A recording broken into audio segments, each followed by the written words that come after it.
Hey Victoria, did you see that clip that's been going around the internet? The one with the students hiding from the school shooter. At least 21 were injured, and sadly 6 of the students died. Wayne, of course, I have. It's everywhere on the news, on my social media feed. It makes me want to hurl thinking about it. I don't understand what motivation a person needs to do such a thing. Sadly, as much as this is unfortunate for the victims, it's not surprising. This is why I say the government should be more strict with the background checks and make it illegal for a citizen to own an assault rifle.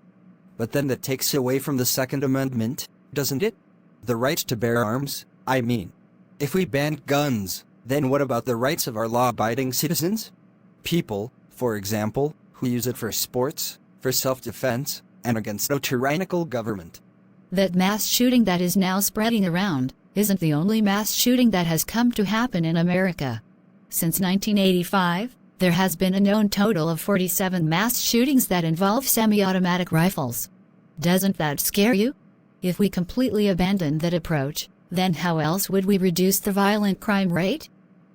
Although several of these shootings have involved semi-automatic rifles, a majority of them are handguns. Handguns are the most commonly used weapon in American mass shootings, with a total of 144 different incidents being used from 1982 to this day. From that logic, that means we would have to disarm the citizens who use these firearms out of self-defense. The reason behind these mass shootings are because the individuals behind them are mentally ill. I do agree with you that background checks should be more strict. Background checks should prevent anyone who is potentially dangerous from owning firearms. That's why we must focus on the people who pose a risk to society. Then we go ahead and place a restriction on handguns as well. This doesn't only disarm citizens, as it will also include potential criminals, and also reduce the amount of conflict involving firearms. Still, criminals will have access to guns. About 30 to 40% of handguns involved in crime are bought in illegal markets. Have you heard of the Prohibition Act of 1919? Despite banning the manufacture, sale, and transport of alcoholic beverages, many people still found a way around it. Even though alcohol consumption may have fallen sharply at the beginning, a few years into it, alcohol consumption only further increased. Banning handguns will only do the same, because criminals will find a way to illegally purchase handguns, or even rifles. If we can solve and focus on the source at large, then we can move on to reducing the exchanges that occur in those illegal markets. Most of those illegal guns started their lives as legal firearms, anyways. More legal guns inevitably means more illegal guns over time. We should bring back a policy similar to the Brady Handgun Violence Prevention Act.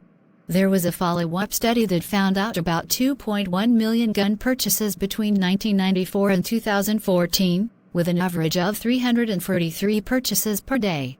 The law blocked 1 million felons, 291,000 domestic abusers, and 118,000 fugitives from purchasing guns.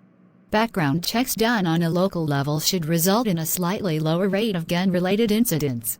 That's still something. I'm sure we can both still agree that gun violence is pretty much a public health issue. Although we may have differing opinions, one thing we can unite on is expanding research funding on gun violence. I can also agree with you on that one. Investing in the CDC should give us a much more concrete understanding of the correlation between domestic and gun violence, as well as how we can effectively store guns and intervene in those conflicts. Great stuff, Wayne. Great stuff.